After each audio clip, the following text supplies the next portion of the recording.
ஒரு வழியாக தேர்தல் முடிந்து விட்டது, எல்லாரும் வாக்கு செலுத்தியிருப்பீங்க.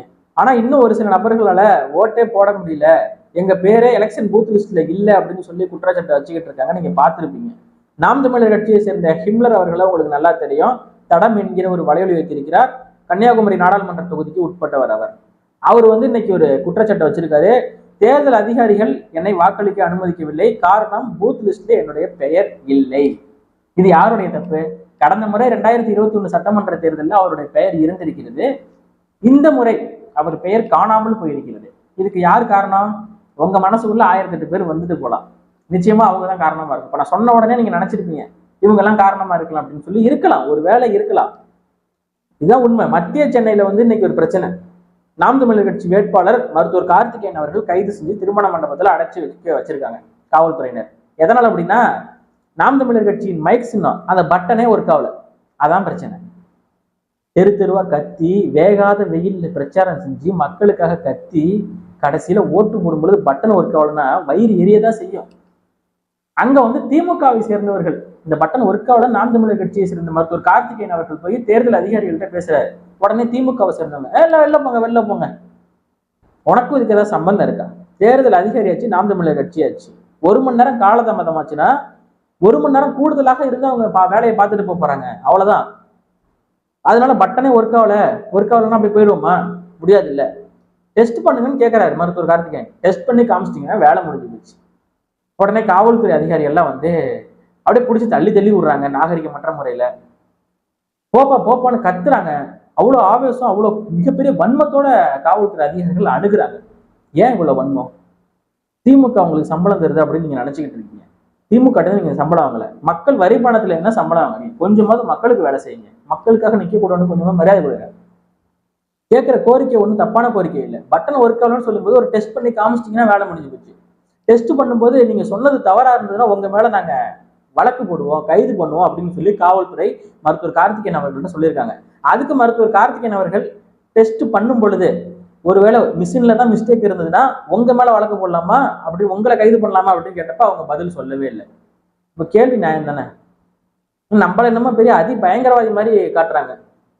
ஊமையாக இருக்கும் வரை நீ தேசியவாதி, உன் உரிமை என்று கேட்டுவிட்டால் நீ பயங்கரவாதி. இதுதான் மக்கள் நடந்துகிட்டு இருக்கு. நம்ம ஒன்றும் கேட்கல. மிஷின்ல பட்டன் ஒர்க் ஆகலையே அப்படின்னு தான் அங்க கேட்கறாங்க. அதுக்கு வழக்கு போடுவோம், சிறைப்படுத்துவோம், பிடிச்சி தள்ளி விடுறாங்க. ரோட்ல அவங்க தர்ணா போராட்டம் உட்காந்து தர்ணா போராட்டம் நடத்துறாங்க. அப்ப பிடிச்சி தரன்னு இழுத்துட்டு போய் வண்டியில ஏற்றி அழகா அழைச்சிட்டு போய் திருமண மண்டபத்துல அடைச்சிட்டாங்க. அங்க பட்டனே ஒர்க் ஆகலன்னா அங்க உழக்கூடிய ஆயிரக்கணக்கான ஓட்டு அது எங்க போகும்? யாருக்கு போகும்? ஏற்கனவே இந்த பக்கம் ஹிம்லர் அவர்களை இது மாதிரி எத்தனை பேர் இருக்கலாம். அவர் காணொலி போட்டு இத்தனாயிரம் பேருக்கு தெரியப்படுத்திருக்காரு. அதனால நமக்கு தெரிஞ்சிருக்கு. தெரியலன்னா தெரியாதவங்க எத்தனை பேர் இருக்காங்களே. இந்த மாதிரி சரி போ பேர் இல்லை அப்படின்னு சொல்லிட்டு கடந்து போறவங்களாம் எத்தனையோ பேர் இருக்காங்களே. எனக்கு ஒரு சம்பவம் நடந்திருக்கு மக்களே, போடுறேன் பாருங்க. என் பெயர் சூரிய பிரகாஷ், என்னுடைய பெயர் தான். பாலினம் பெண். கடந்த 2021 சட்டமன்ற தேர்தலையும் என்னுடைய பாலினம் பெண் என்றுதான் வந்தது. பெண்கள் இருக்கக்கூடிய பூத்துல போய் என்ன ஓட்டு போட சொன்னாங்க. அதெல்லாம் முடியாது அப்படின்னு சொன்ன உடனே சரி இங்கேயே போட்டுக்கப்பா அப்படின்னு சொன்னாங்க. சரி எதுக்கு ஒரு ஓட்டு வேஸ்டா போனோம் அப்படின்னு சொல்லிட்டு ஒரு ஓட்டை போட்டுட்டு வந்துட்டேன். அப்பயே நான் கம்ப்ளைண்ட் பண்ணிட்டு தான் வந்தேன். இந்த முறை மாத்துவாங்களா அப்படின்னு பார்த்தா இந்த முறையும் நான் பாலினம் பெண்ணுன்னு தான் வந்திருக்கு. இதை சொல்றதுக்கு எனக்கே ஒரு மாதிரியா தான் இருக்கு. மகளிர் உரிமை தொகை கேட்டு போராட்டம் பண்ணலான் இருக்கேன். அடுத்து கிணத்த காணும்னு கம்ப்ளைண்ட் கொடுத்தாங்கல்ல, இங்க இருந்த கிணத்த காணுங்க அப்படிங்கிற மாதிரி இப்ப மகளிர் உரிமை தொகை கேட்டு நான் போராட்டம் பண்ண போறேன். எங்க வீட்டுல யாரும் கவர்மெண்ட் எம்ப்ளாயி இல்ல, எனக்கு மகளிர் உரிமை தொகை வேணும்னு. உண்மையா சும்மா எப்ப பார்த்தாலும் கரப்ஷன். இதுலயே லஞ்சம் வாங்கிட்டு வேலை செய்யறவங்க இருக்கிற வரைக்கும் இப்படிதான் இருக்கும். இந்த துறை இப்படிதான் இருக்கும். ஏதாவது ஒண்ணு சரியா இருக்கா? ஒருத்தவங்க குற்றச்சாட்டு வைக்கிறாங்க, என்னுடைய பேரை பூத் லிஸ்ட்ல இல்லைன்னா உயிரோட தான் இருக்கேன், கடந்த முறை ஓட்டு போட்டிருக்கேன் அப்படின்னு சொல்லிட்டு. அவங்களுக்கு ஏதாவது ஒரு மாற்று வழி சொல்லக்கூடிய அளவுக்கு உடனே தீர்வு காணக்கூடிய அளவுக்கு உங்களுக்கு ஏதாவது இருக்கா? ஒண்ணுமே கிடையாது. கேட்டா பறக்கும் படையும்பீங்க, நாங்க ரோட்ல நின்று 50,000 பிடிச்சோம், வாகனத்தை மறிச்சு சோதனை செஞ்சோம்பீங்க, இதெல்லாம் சொல்றீங்க.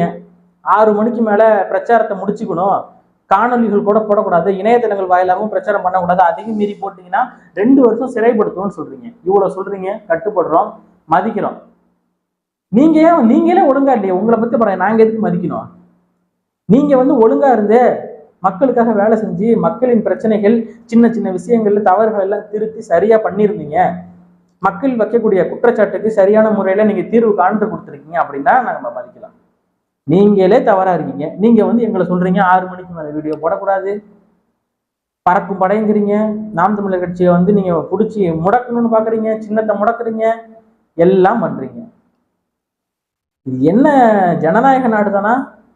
ஜனநாயக நாடும்பாங்க. ஜனநாயகம் என்பது வெறும் வார்த்தையா தான் இருக்கு, செயல்முறையில ஒண்ணும் இல்லை. இவிஎம் மிஷினை செக் பண்ணுங்கன்னு தான் மருத்துவர் கார்த்திகேயன் அவர்கள் கேட்கிறாரு. அந்த பட்டன் ஒர்க் ஆகுதுன்னு தான் கேட்கிறாரு. ஓகே, ஏத்துக்கிறாங்க அந்த கருத்தை. ஏத்துக்கிட்டு என்ன சொல்றாங்க தெரியுமா? நாங்க செக் பண்ணுவோம், அது சரியா இருந்ததுன்னா உங்க மேல இந்த இடத்துல வழக்கு போட்டு கைது பண்ணுவோங்கிறாங்க. அப்ப எப்படி செக் பண்ண சொல்ல தோணும்? சரியா இருக்கா இல்லையான்னு தெரிஞ்சுக்கிறதுக்காகத்தான் செக் பண்ண சொல்றாரு. ஒரு நபர் வாக்கு செலுத்தி விட்டு என்னுடைய ஓட்டை நான் அழுத்தும் பொழுது அந்த பட்டன் ஒர்க் ஆகல, லைட் எதுவுமே எரியலன்னு வந்து சொல்றாரு. அதனால சந்தேகத்தின் அடிப்படையில் இவங்க போய் கேட்கிறாங்க. கேட்கும் பொழுது செக் பண்ண வேண்டியது தேர்தல் அதிகாரியின் கடமை. செக் பண்ணுவோம், பண்ணி அது சரியா இருந்ததுன்னா உங்க மேல வழக்கு போடுவோம், கைது பண்ணுவோம்னு காவல்துறை சொல்றாங்க. இதான் கருத்துரிமை, ஜனநாயகம். இதான் ஜனநாயக நாடு, பார்த்துக்கோங்க. அப்பனா இவங்கெல்லாம் யாரு பக்கம் இருக்காங்க?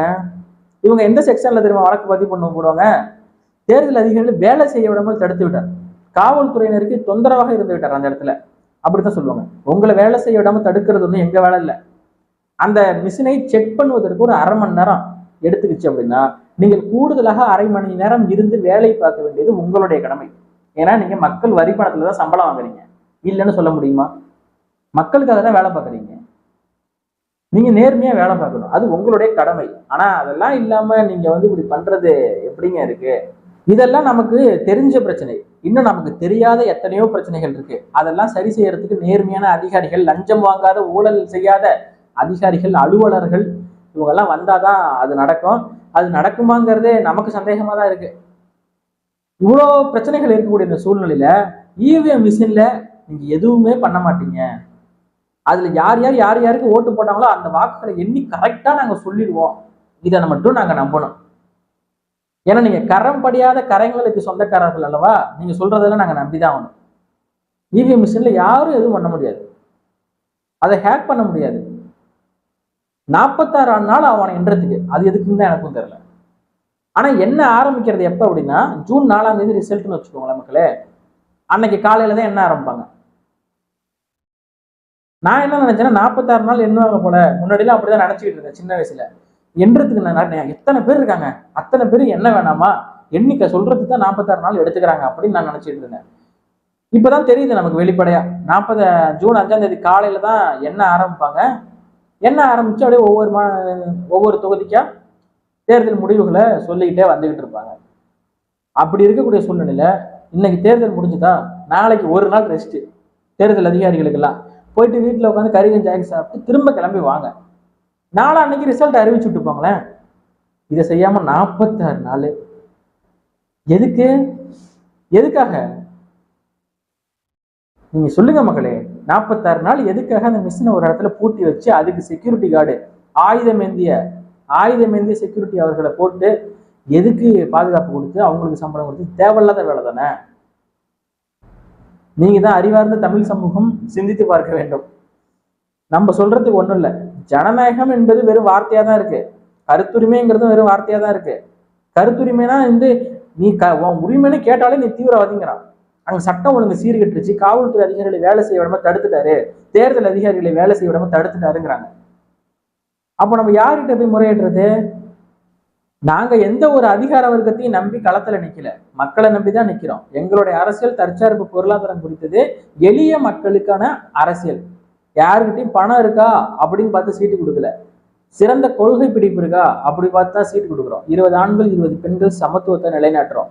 இதுதான் எங்களுடைய அரசியல் கொள்கையா இருக்கு. இதை மக்களின் பார்வைக்கு தான் விட்டுறோம். தேர்தல் முடிஞ்சிருச்சு, இதுக்கப்புறம் நம்ம சொல்றதுக்கு ஒண்ணும் இல்லை. தேர்தல் முடிவுகள் எப்படி வருது அது மக்களின் பார்வை குறித்தது. இனிமே நம்ம 2026 சட்டமன்ற தேர்தலுக்கான களப்பணிகளை தொடங்குவோம். நன்றி, வணக்கம்.